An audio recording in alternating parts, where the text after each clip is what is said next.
Hello everyone and welcome back to Anomalous Archive, where we post scary stories to help you sleep. Please comment where you are listening to my videos from, since I believe it would be fun for all of us to know. Also, please don't forget to like and subscribe. So without further ado, sit back, relax and enjoy.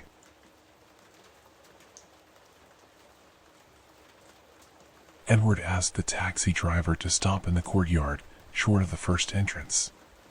Taking a large sports bag with modest belongings out of the trunk, he placed it on the grass and looked around at his new place of residence.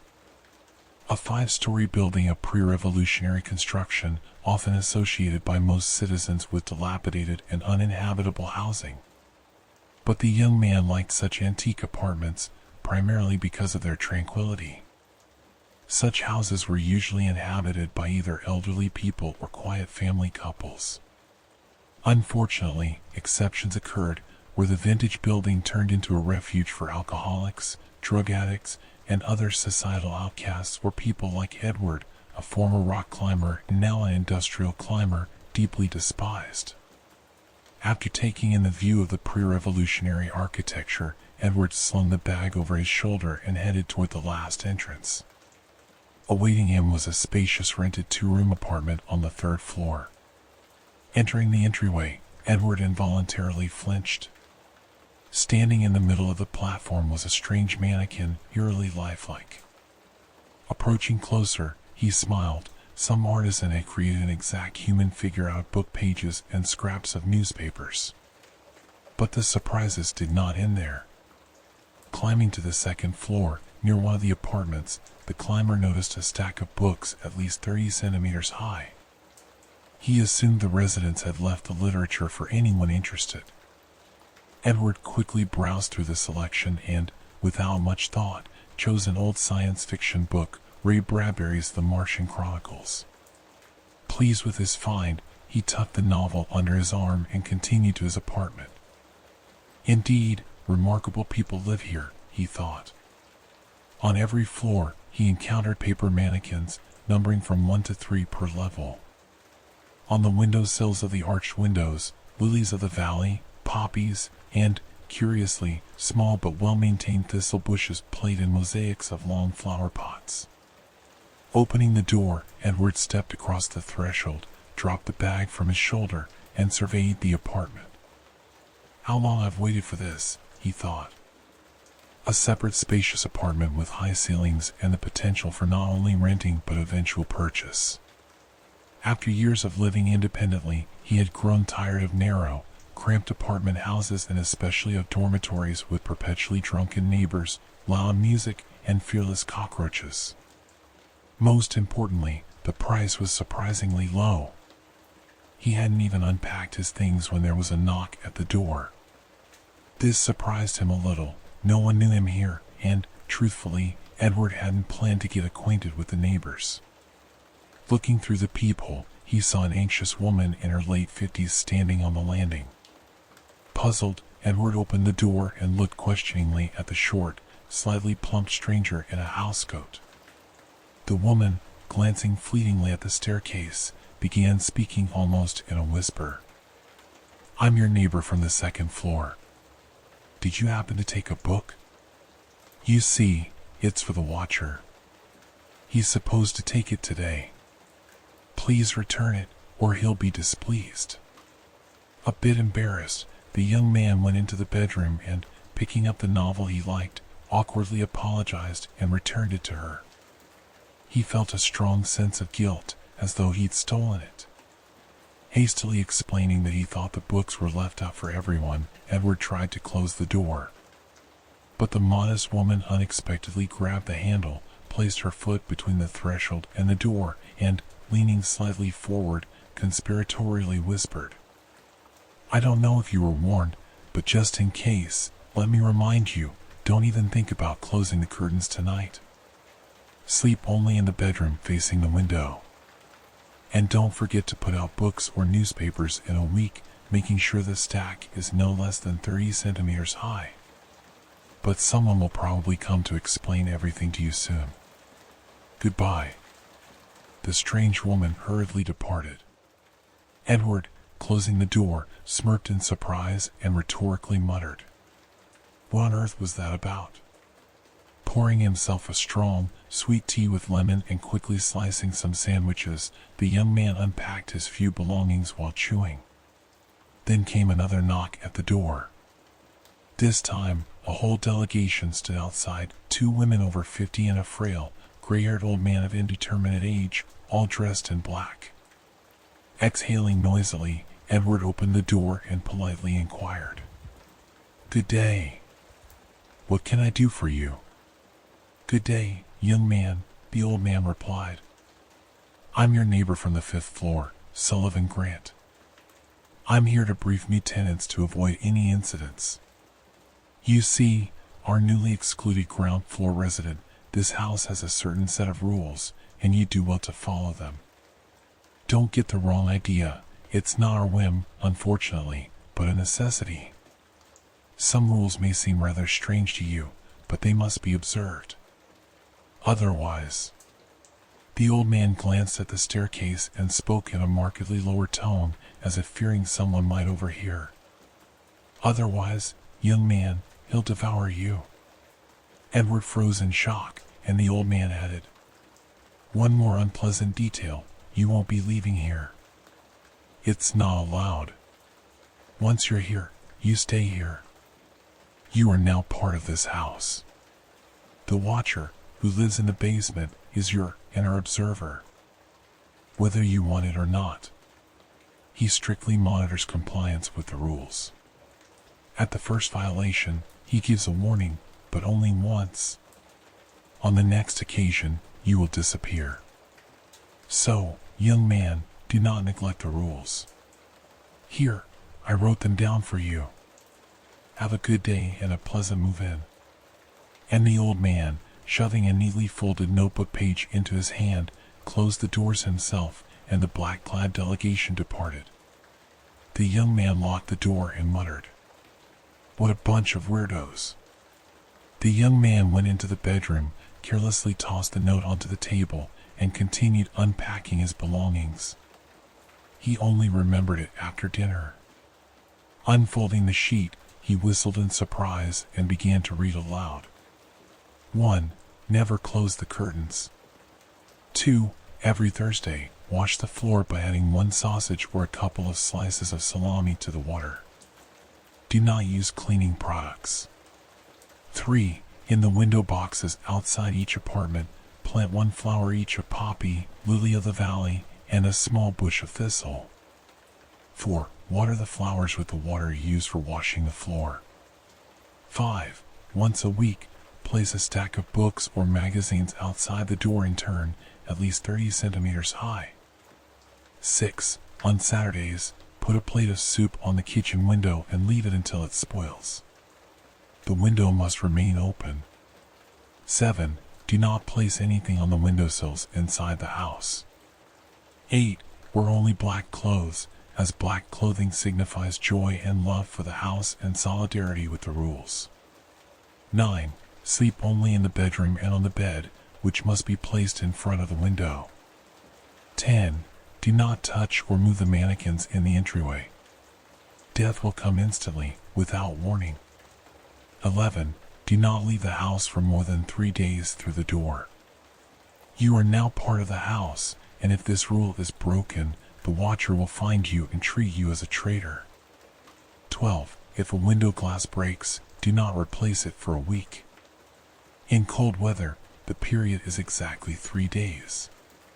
This should be counted from the moment of breaking. 13. Most importantly, do not tell anyone the rules except the residents of the foundation. Violation of this will bring punishment not only to you but to all your relatives up to the 3rd generation. Edward was silent for a couple of seconds, then added, "What nonsense is this? This isn't alcoholics living here, it's schizophrenics." Taking the rules as a ridiculous prank on a new tenant, the young man soon went to bed, closing the curtains. It was not even 5 minutes before he fell into a deep and serene sleep. But as soon as the clock struck midnight, a loud knock at the window woke him. Someone was incessantly pounding on the glass, pausing significantly between blows. Frightened, Edward jumped out of bed and wanted to rush to the window, but through the drawn dark curtains, he noticed something that chilled his soul. Outside, swinging on a long hose-like or vine-like elongated object, was a sphere slightly larger than a human head. It occasionally struck the glass, almost breaking it. Instantly covered in goosebumps, the young man overcame his fear. Heading to the kitchen, he armed himself with the first object he found, which turned out to be an old cast-iron frying pan left by the previous tenants. Trying not to make noise, he approached the window in complete darkness, except for the light from a street lamp that illuminated the scene outside. When he was no more than 2 meters from the window, the sphere swung back farther than before and hit the glass with all its might. The deafening crash, the sound of internal filling bursting, and shards of glass, like shimmering pellets, scattered inside the bedroom, stopped only by the thick fabric of the curtains. Startled, Edward screamed and dropped the frying pan, shielding himself with his hands and turning away from the now empty right side window frame.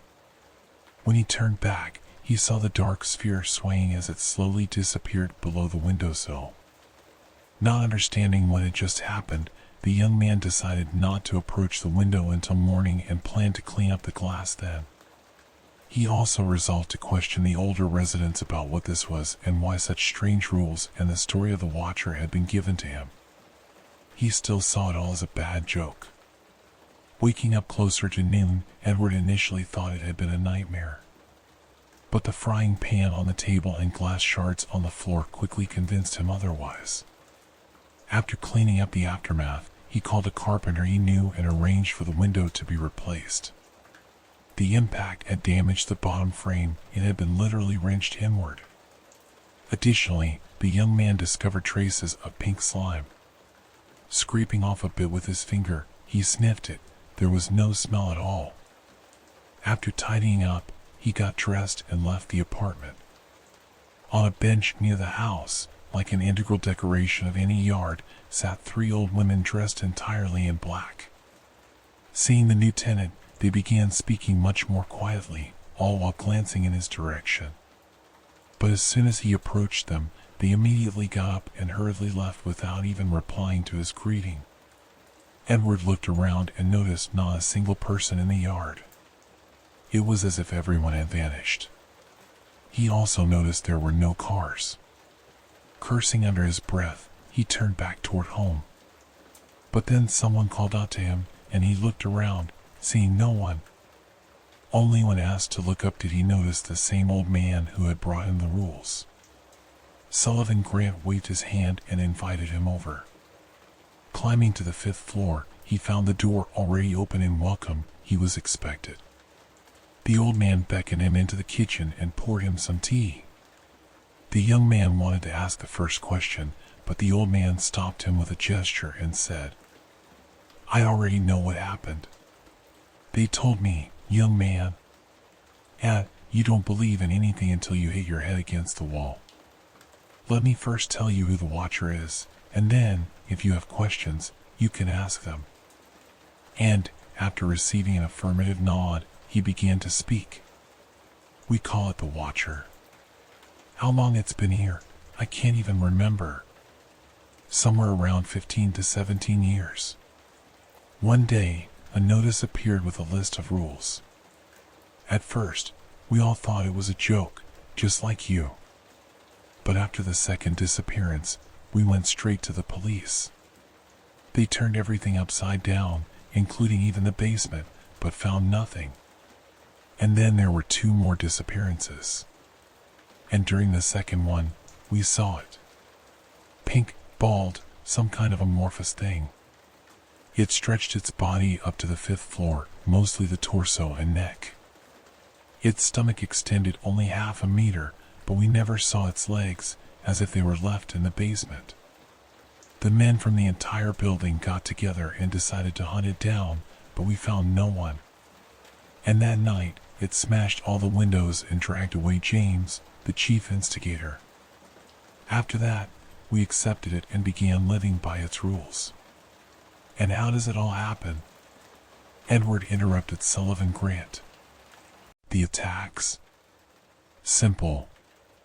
It stretches out from the basement, breaking the window with its head, and drags the victim away. Whether it eats them or does something else, we don't know. But no one who breaks the rules is ever seen alive again. And if you want to kill it or fight back, forget it. We don't know what its skin is made of, but it absorbs any damage like a jelly cube. James shot it with a shotgun right before the watcher grabbed him, screaming, and dragged him down into the basement. And that was right in front of his terrified wife and 2 children. A day or 2 later, dolls appear. Dolls? Edward repeated. Yes, dolls, mannequins. Did you see them in the hallway? They were once people, or maybe not. Honestly, we don't know. After someone disappears, an exact copy shows up downstairs, in the hall by the elevator. And no one has ever opened up one of the mannequins. Maybe there's a corpse under the paper. But if you follow the rules, the watcher just stares into windows at night and leaves, kind of like keeping order. So, young man, you better study the rules it wrote. The police gave up long ago. No one goes into the basement, not even the repairmen. Ever since the watcher appeared, all the plumbing and sewer issues have mysteriously stopped. And remember, you've likely read this already. The main prohibition is, you can't leave the house through the door for too long. Why is that? We don't know. One guy tried to escape, but the next day, they found a mannequin. Then, in the same paper form, his wife and child. Even their cat. If you're curious, their dolls are in the first entrance, on the 3rd floor. Well, I think I've told you everything. Do you have any questions, young man? Yes, this creature, Edward blurted out sharply, as if he'd been waiting for just this moment, but immediately faltered and carefully chose his words, as if even the walls were listening to him. The watcher broke my window yesterday. Do I really have to wait a week? Exactly right, Sullivan Grant nodded slowly, closing his eyes. That was the first and only warning. Next time, it will take you. But if it were winter, I could freeze to death. The young man protested. Yes, you could, the old man agreed with a certain fatalism. That's how Oliver died. First, he froze, and then pneumonia took him. After these words, the old man stood up, folded his hands behind his back, and stared out the window absent-mindedly. Then, shaking his head, he said, as if to himself, "Trouble might be brewing soon. Taylor has been acting up again. Probably isn't mopping the floor or putting the books in their place. That's all, young man. Everything I knew, I've told you. I have nothing more to add. You fell for the cheap apartment. Now you just have to follow the rules. Goodbye."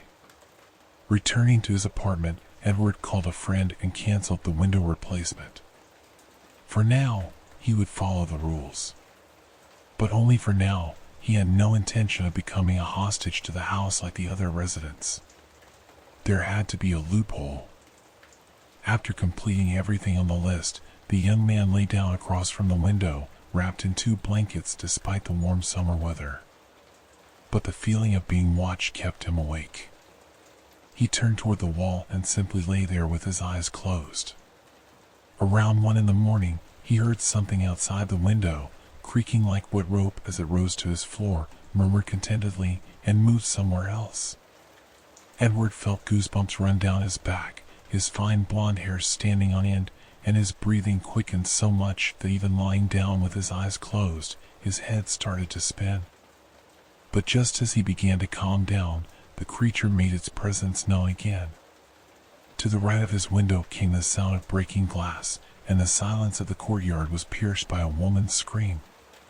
But curiosity quickly overcame fear. Holding his breath, Edward got out of bed and went to the bathroom.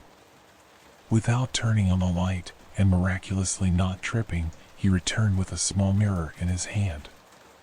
Like a scout in an old movie, he poked it slightly out the window and tried to catch the focus.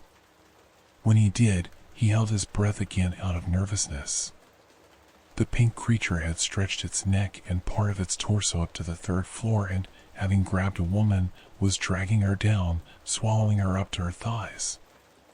It was clear the victim was still alive from the way her legs trembled. The watcher's body swayed from side to side, resembling half-melted pink plasticine. But Edward couldn't see its face. He only saw that the creature was completely bald. Its flexible body wrinkled as if it were folding into itself, somehow maintaining its diameter, defying all laws of physics and anatomy between the first and second floors. He lost sight of it, but he could swear that by then, the victim had stopped resisting and screaming, seemingly in shock. Returning to bed, the young man lay down but didn't fall asleep until dawn. And with the first rays of morning sunlight, he passed out. Waking up late in the afternoon, he spent the day doing household chores, but his mind was consumed with one thought: how to escape this cursed place. Being a plaything in its hands, or rather, its pink paws, didn't suit him in the slightest, and he had no desire to obey idiotic rules for the rest of his life. These thoughts occupied his entire day. The next night passed without incident, and it seemed to him that the watcher hadn't checked on the order, as if preoccupied. But the following morning, in the lobby by the elevator, there stood a doll made of torn book pages, coated in a thin layer of pink slime. According to the neighbors, it was an exact replica of the missing woman. The mannequins surrounded it, and, after murmuring, began to disperse. One of the plump old ladies said loudly, "Well, serves her right. She should have followed the rules." At that moment, Edward couldn't hold back. He looked at the dispersing neighbors and said loudly, "Are you people insane? A person is gone, vanished. And if one of you breaks these stupid rules tomorrow, what then? Will you also say it's good they're gone?" Hearing this, most of the residents quickly rushed to their homes, murmuring disapproval. The plump old lady, her eyes bulging, quickly and loudly chattered, looking around nervously. "What nonsense are you spouting? Are you crazy? The watcher is our protector, keeping order in the building. I've always said we need rules. Without them, there's no way." Edward felt a tug on his shoulder. Behind him stood Sullivan Grant. The old man leaned in and whispered barely audibly into his ear. "Eddie," the old man altered the young man's name to a more familiar manner, "don't pay attention to them, they're simply afraid. After all, the watcher hears everything." Soon, on the floor where Taylor lived, a replica of her made from book pages appeared. At home, doubting the old man's words about the inaction of the staff, the young man dialed the police. Why he hadn't done these days earlier, he couldn't explain. The call was answered immediately, but upon hearing the details of the incident, there was silence on the other end for about 10 seconds before a dry male voice responded. "You're probably new there? Let's pretend I didn't hear this, and you just follow the rules." And the call was abruptly disconnected. Edward sat on a chair, pressing his lips together, deep in thought.